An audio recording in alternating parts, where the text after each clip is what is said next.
나의 사랑하는 채 비록 헤어졌으나 어머니. 그런즉 거짓을 버리고 각각 그 이웃과 더불어 참된 것을 말하라. 이는 우리가 서로 지체가 됨이라.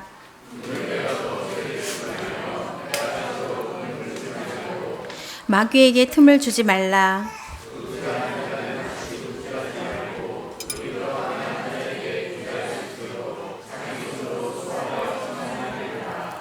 무릇 더러운 말은 너희 입 밖에도 내지 말고 오직 덕을 세우는 데 소용되는 대로 선한 말을 하여 듣는 자들에게 은혜를 끼치게 하라.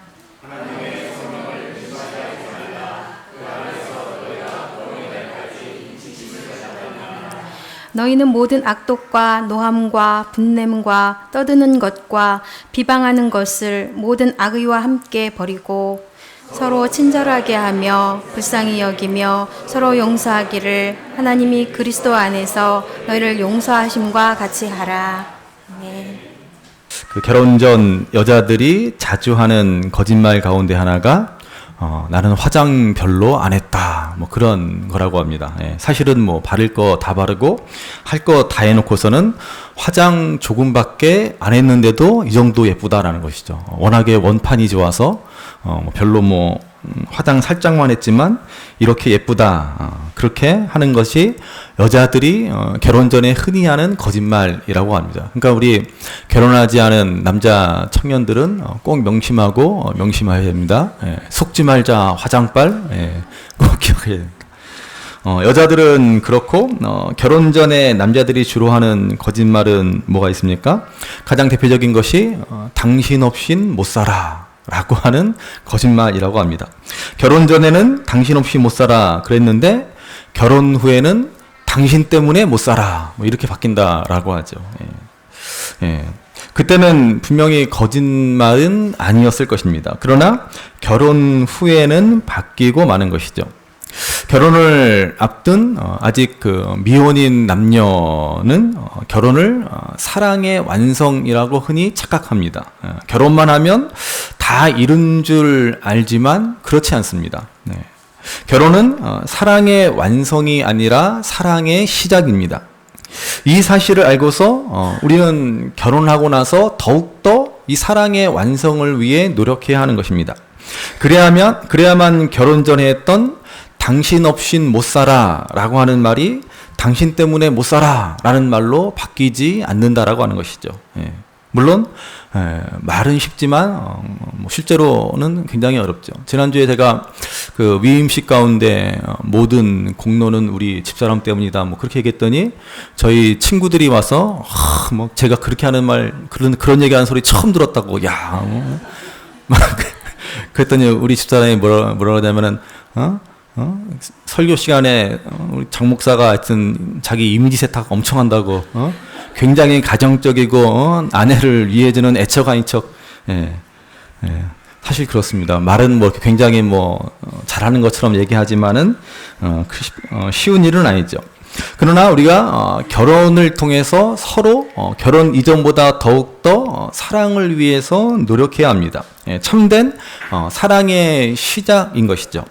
이 사랑의 완성을 위해서 부부가 서로 노력해야 하는 것입니다. 지난 금요일에도요, 우리 금요기도회가 있어서 제가 비슷한 말씀을 드렸는데요. 우리가 받은 구원, 우리가 이룬 교회도 마찬가지다라는 것입니다. 우리가 하나님의 부르심을 받아 이렇게 구원을 얻었고, 이렇게 교회가 되었습니다. 그러나 그것으로 끝이 아닙니다. 그것이 완성이 아닙니다. 우리는 구원의 은총을 받았다면 이제 참된 구원의 길로 나아가야 합니다. 비로소 우리가 구원의 길을 시작해야 하는 것입니다. 그게 뭐라 그랬습니까? 시편 126편 5절의 말씀과 같이 울며 씨를 뿌려야 한다라는 것입니다. 우리의 구원은 시작되었지만 아직 완성되지 않았습니다. 교회도 마찬가지입니다. 우리가 거룩한 공동체를 이루었다라고 말할 수 있지만은 완성된 것은 아닙니다. 우리는 물론 이것으로도 기쁘고 너무나 감사하지만 결코 여기에 머물러서는 안 된다는 것입니다. 하루하루 그 완성을 향해 나아가야 합니다. 울며 씨를 뿌려야 합니다. 그러면 마침내 기쁨으로 단을 거두게 하십니다. 이것을 우리가 기독교의 교리로 성화라고 하는 것이죠. 거룩하여진다라는 것입니다. 우리가 믿음으로 구원받았고 우리가 교회되었으면 한순간 완전히 새롭게 되고 모든 것이 달라지고 변화되어지지 않습니다. 물론 우리의 신분은 달라지고 변화되었지만 아직 충분하지 않습니다. 그래서 우리가 예수님 믿은 후에도 여전히 실수가 많고 여전히 많은 죄를 지으며 살아갑니다. 분명 우리의 심령은 새롭게 되었습니다. 하지만 우리의 삶, 우리의 행실은 달라지지 않았습니다. 그래서 우리는 이제 옛사람의 모습을 벗어버리고 하나님을 닮은 의와 진리의 거룩함으로 지으심을 받은 새 사람을 입기 위해 노력해야 한다라는 것입니다.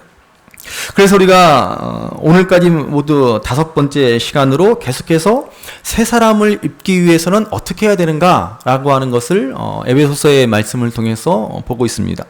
첫 번째는 정직이었습니다. 거짓을 버리고 참된 것을 말하라 라고 말씀했습니다. 두 번째는 분을 품지 말라고 했습니다. 그래서 마귀에게 틈을 주지 말아야 한다라고 말씀했습니다. 세 번째로는 도둑질하지 말고 도리어 선한 일을 하라라고 하였고, 그리고 마지막으로 네 번째로 더러운 말은 입 밖에도 내지 말고 덕이 되는 말, 은혜를 끼치는 선한 말을 하라고 하였습니다. 자, 오늘은 이제 이 새 사람을 입어야 할 5번째로 용서입니다. 지난 주일에 우리의 변화된 행실의 핵심, 우리가 새 사람을 입은 핵심은 무엇보다도 입술의 변화에 있다라고 말씀드렸습니다. 우리가 하나님의 백성이고 새롭게 되었다라고 한다면 먼저 우리의 말, 우리의 언어 생활이 달라져야 함을 말씀드렸습니다. 그래서 야고보에서도 행함이 있는 믿음의 사람, 온전한 믿음의 사람은 말에 실수가 없는 사람임을 말했습니다. 그래서 오늘 본문은 이렇게 시작합니다. 오늘 본문 30절 말씀을 보시기 바랍니다. 30절 말씀 다시 한번 읽어보시겠습니다. 하나님의 성령을 근심하게 하지 말라. 그 안에서 너희가 구원의 날까지 인치심을 받았느니라. 아멘. 자, 우리가 예수님 믿고 구원받으면 우리에게 일어난 정말로 중요한 놀라운 변화가 있습니다. 그게 뭐예요? 바로 성령님께서 나와 함께 하신다라는 사실입니다. 우리가 믿음으로 구원받은 백성이라면 우리가 느끼고 있던지 느끼고 있지 못하던 간에 성령님께서 반드시 나와 함께 하십니다. 그것이 성경의 약속이고 예수님의 약속입니다. 그러면 우리는 이제 나와 함께 하시는 성령님을 근심하게 하지 말아야 합니다. 성령님을 근심하게 하는 것은 성령님의 뜻에 순종하지 않는 것이고 아직도 옛사람의 모습을 벗어버리지 못하는 것입니다. 이것은 무엇보다도 우리의 언어 생활로 나타납니다. 그래서 31절에서 이렇게 말씀합니다. 31절 같이 읽습니다. 너희는 모든 악독과 노함과 분냄과 떠드는 것과 비방하는 것을 모든 악의와 함께 버리고. 이렇게 우리의 언어 행실, 우리의 말이 달라져야 한다.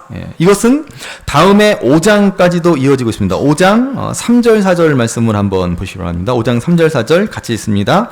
음행과 온갖 더러운 것과 탐욕은 너희 중에서 그 이름조차도 부르지 말라. 이는 성도에게 마땅한 바니라. 누추함과 어리석은 말이나 희롱의 말은 마땅치 아니하니 오히려 감사하는 말을 하라. 아멘. 이렇게 우리가 새 사람을 입은 변화된 사람의 모습은 무엇보다도 언어가 달라져야 한다. 말이 달라져야 함을 말씀합니다. 이렇게 말은 우리 신앙의 수준, 우리의 신앙의 단계를 보여주는 척도가 됩니다. 여전히 변화되지 않고 달라지지 않은 우리들의 모습들, 아직도 버리지 못한 옛사람의 습성들이 무엇보다도 우리의 말로 드러난다라는 것입니다. 이렇게 우리의 변화된 모습, 새 사람을 입은 분명한 증거가 우리의 입술에 있다라고 한다면 이제 우리가 온전한 새 사람을 입은 그 최종적인 단계, 그 완성의 모습은 무엇이냐? 바로 용서에 있다라는 것을 말씀해주고 있습니다. 여러분, 이 세상에 완벽한 공동체는 없습니다. 예. 분명히 그렇습니다. 언젠가도 제가 말한 대로 사이코 질량 보존의 법칙이라고 기억하시죠? 예. 어느 회사, 어느 공동체든지 항상 일정 수준의 사이코가 존재하게 마련이다 그랬습니다. 그래서 아주 지독한 사이코 한 사람이 있던지 아니면 고만고만한 몇 사람이 있던지 항상 그냥 어느 공동체든 어느 일정 수준의 사이코들, 돌 아이들이 있기 마련이다 그랬습니다.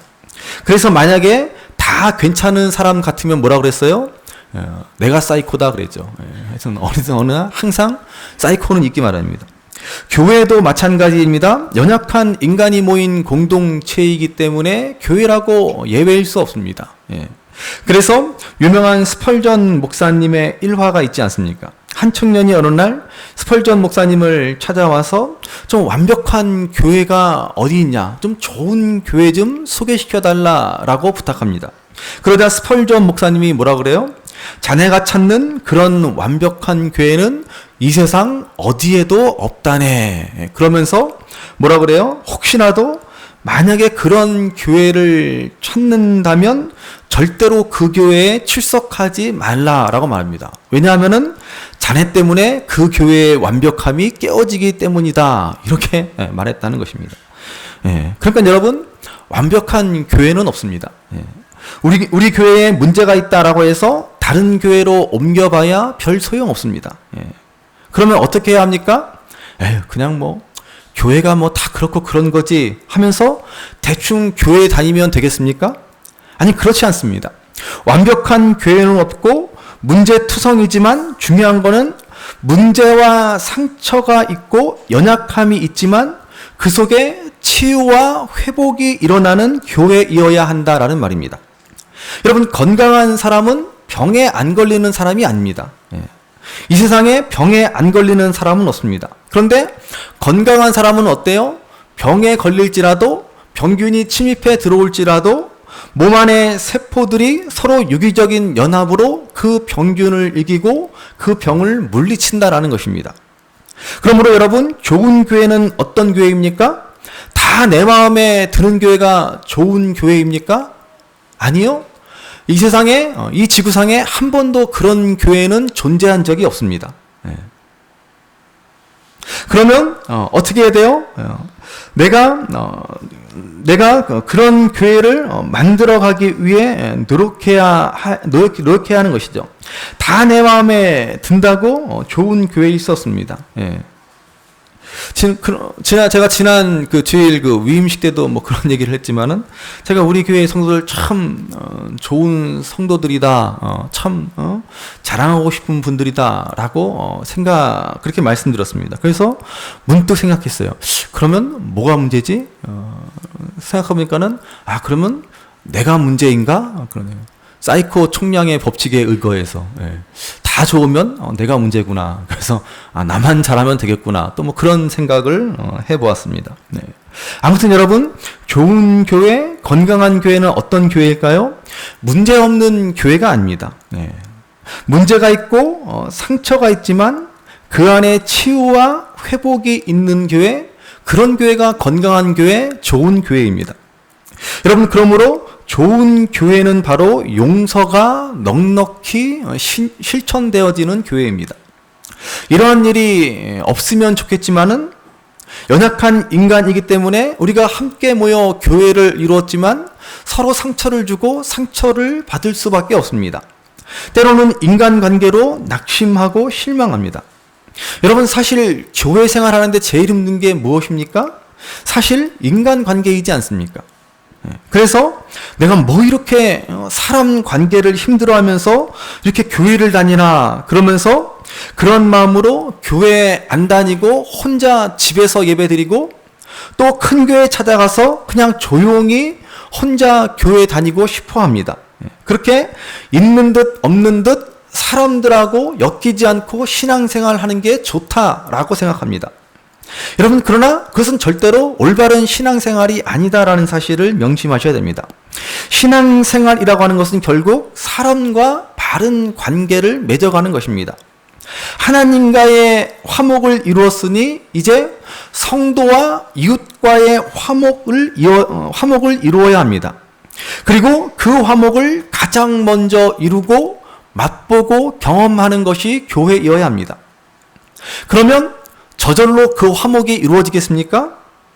부부관계의 사랑도 저절로 이루어지지 않습니다. 거기에는 수고와 노력이 반드시 필요합니다. 그래서 우리는 무엇보다도 교회 안에 성도 간의 사랑과 용서를 위해서 노력하고 실천해야 합니다. 이렇게 서로 용서함으로 우리는 건강한 교회, 좋은 교회를 이루어갈 수 있습니다.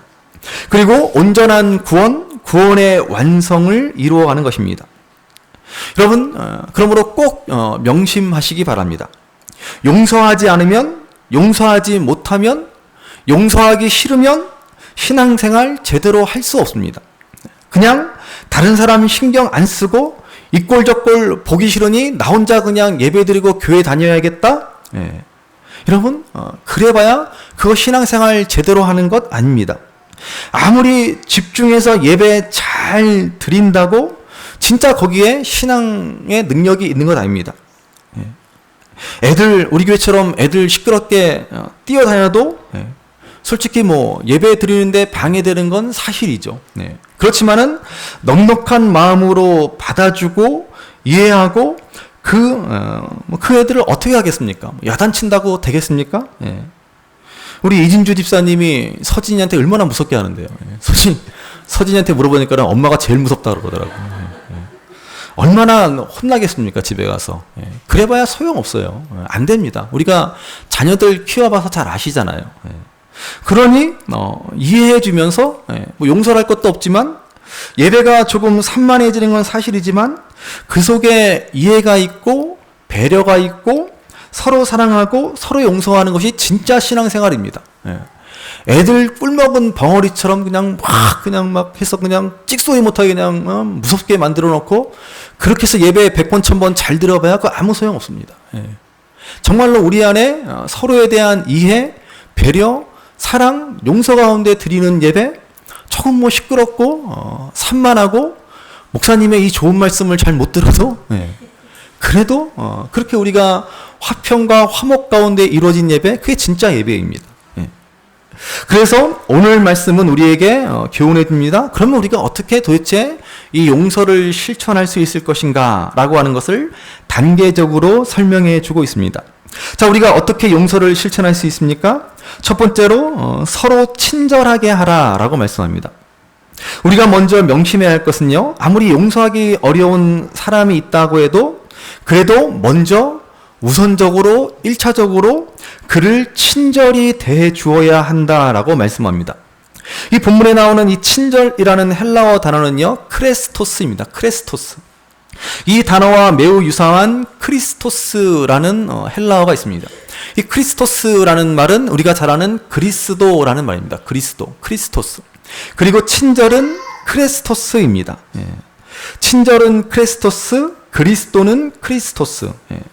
그래서 초대교회 시절에 우리 예수님을 믿는 그리스도인들은 친절한 사람들이다 라고 하였습니다. 말도 비슷했을 뿐만 아니라 실제적으로 초대교회 성도들은 친절한 사람들이었습니다. 그런데 오늘 우리 교회와 성도들은 과연 얼마나 친절을 실천하고 있습니까? 오늘날 우리들은 이 친절의 미덕을 잃어버리지 않았습니까? 오죽하면 무례한 기독교라는 제목의 책이 있을 정도입니까? 미국의 퓰러 신학교의 총장이었던 리처드 마우 목사님이 쓰신 무례한 기독교. 정말로 우리가 꼭 읽어봐야 할 정말 우리에게 경종을 울려주는 참으로 중요한 책입니다. 이 책의 요지는 기독교인의 시민 교양이라고 하였습니다. 우리 기독교는 오직 기독교에만 진리가 있다. 우리 기독교만이 참 생명의 종교이다 라고 하는 분명한 확신이 있습니다. 그런데 자칫 이 확신, 우리에게만 진리가 있다 라고 하는 이 사실이 자칫 배타적이고 무례하게 사람들에게 비춰질 수 있다는 것입니다. 그래서 이 책은 유일한 진리에 대한 분명하고도 확고한 태도를 유지하면서 동시에 우리는 세상 사람들을 향해서 친절하고 온유한 태도를 잃지 말아야 한다라는 사실을 말해줍니다. 이것이 바로 기독교인의 시민 교양이라는 것입니다. 사실 오늘 우리 기독교는 이것에 실패하고 말았습니다. 기독교의 유일한 진리를 지키기 위해서 세상에 대해서 우리는 전투적으로 임했고 배타적이었습니다. 물론 신앙은 영적 싸움입니다. 그런데 우리에게만 진리가 있고 우리만 구원받았다, 우리만 거룩한 하나님의 백성이다 라고 하면서 믿지 않는 세상을 은근히 깔보았습니다. 이것이 사람들에게 무례하게 비춰졌고 사람들이 기독교를 싫어하게 된 큰 요인이 되고 말았습니다. 여러분, 무례한 기독교, 이것이 오늘 친절을 잃어버린 우리 기독교인의 모습입니다. 이 친절이라는 단어는 성경에는 겨우 4번밖에 등장하지 않습니다. 그래서 우리가 별로 중요하지 않게, 대수롭지 않게 여길 수 있습니다. 그러나 성경에는 친절 대신에 다른 말로 자주 등장합니다. 그것은 바로 자비라고 하는 것이죠. 성령의 9가지 열매 가운데 하나인 자비입니다.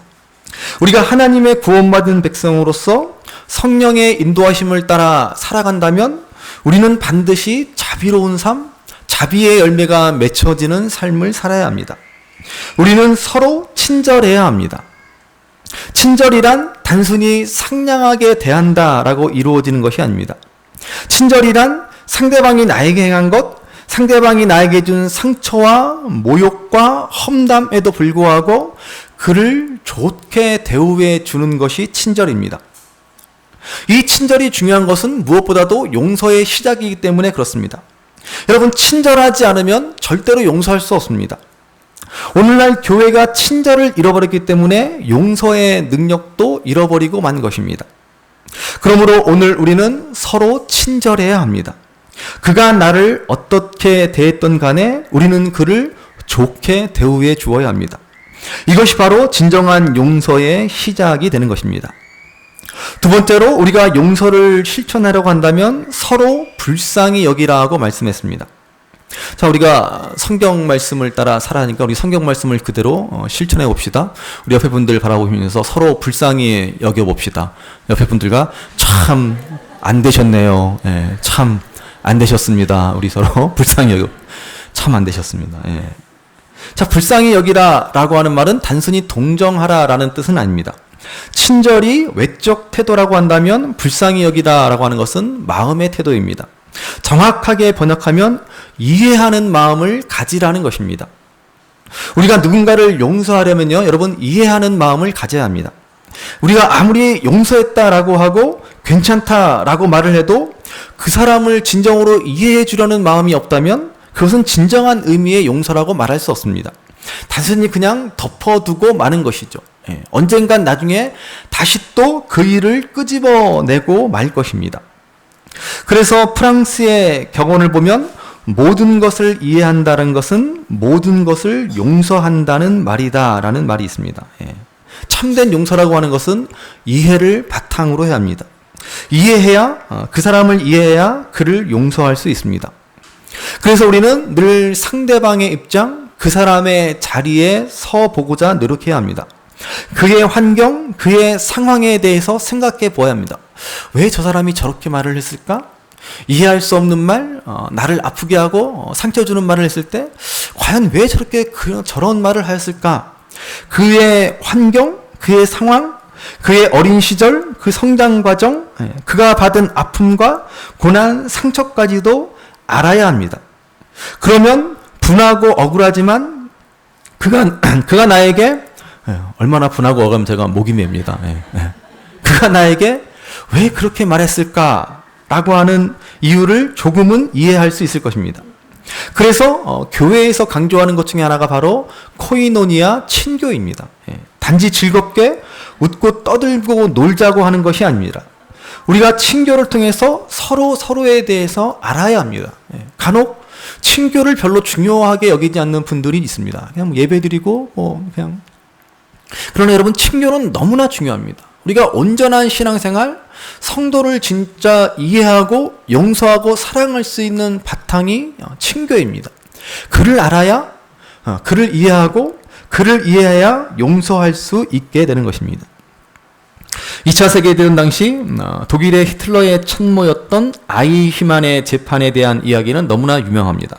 당시 세기의 재판이라고 불릴 정도로 화제가 되었고, 그 재판을 취재해서 책을 펴낸 뉴욕타임즈의 기자였던 한나 아렌트는 이 일로 일명 세계적인 명성을 얻게 되었습니다.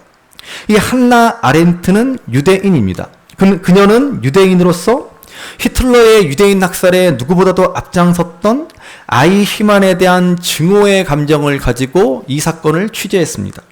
누구보다도 열심히 이 재판의 과정을 파고들었고, 그를 고발하고자 하는 심정으로 그의 삶을 파헤치기 시작합니다. 그와 수많은 인터뷰를 하였고, 그의 가족, 그의 어린 시절, 그의 성장 환경, 그가 경험한 기쁜 일, 슬픈 일 등등을 낱낱이 그녀는 취재하였습니다. 그렇게 그의 일생의 이야기를 취재하고 그를 인터뷰하면서 한나 아렌트는 놀랍게도 자신의 내면에 일어나는 변화를 경험합니다.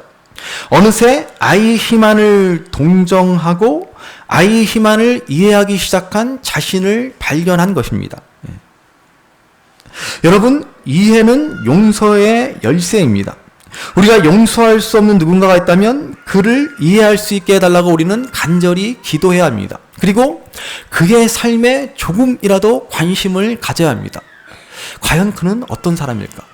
왜 저렇게 행동하고 왜 저렇게 말을 할까? 그렇게 관심을 갖고 지켜보시기 바랍니다. 그러면 거기에서부터 이해하는 마음이 생겨나고 용서의 마음이 싹트게 될 것입니다.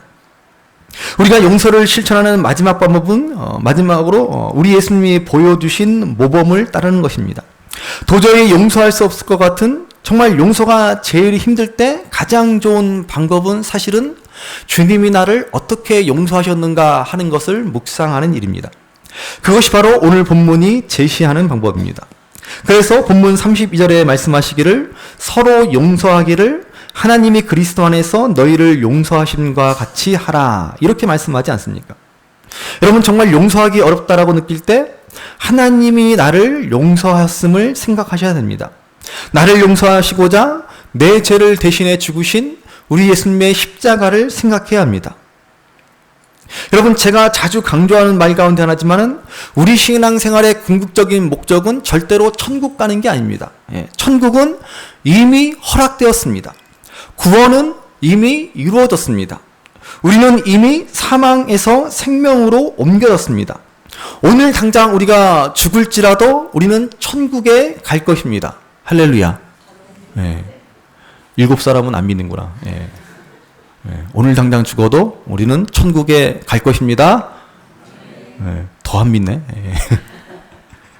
여러분, 그러니까요, 우리 신앙생활의 목적은 천국에 가는 것이 아닙니다. 천국 가는 것은 신앙의 목적이 아니라 신앙의 시작입니다. 이제 우리는 천국 백성이 되었습니다. 근데 어떻게 돼요? 천국 백성이 되었으니 이제는 예수님을 닮은 삶을 살아야 합니다. 주님을 본받아 거룩한 삶, 새 사람을 입는 삶을 살아야 하는 것입니다. 그래서 본문 32절 말씀을 보셔야 합니다. 32절 말씀처럼 우리가 서로 용서하는 것은 다른 것이 아니라 주님의 모습을 본받는 것입니다. 주님이 나를 용서하신 것 같이 나도 다른 사람을 용서하는 것입니다. 주님을 본받는 것이고 주님을 닮아가는 것입니다. 그래서 우리 신앙의 최고의 단계는 용서입니다. 여러분, 용서는 정말로 어렵습니다. 앞에서 저도 이렇게 용서를 외치고 있지만은 용서한다라고 하는 것이 얼마나 어려운지 몰라요. 오죽하면 용서는 죽기보다 어렵다라고 말합니다. 사실입니다. 그렇지만은 용서할 수 있을 때 우리는 하나님을 닮아가는 것입니다. 윌리엄 아더워드라는 사람은 그래서 이런 말을 남깁니다. 우리가 복수할 때 우리는 짐승 같다. 우리가 누군가를 판단할 때 우리는 인간 같다. 그러나 우리가 용서할 때 우리는 하나님 같다라고 하는 너무나 좋은 말을 남겼습니다. 여러분, 마음에 깊이 새기시기 바랍니다. 복수하려는 마음, 그것은 짐승과 같은 마음입니다. 다른 사람들을 판단하고 비판하려는 마음, 정죄하려는 마음, 그것은 인간의 죄된 본성입니다.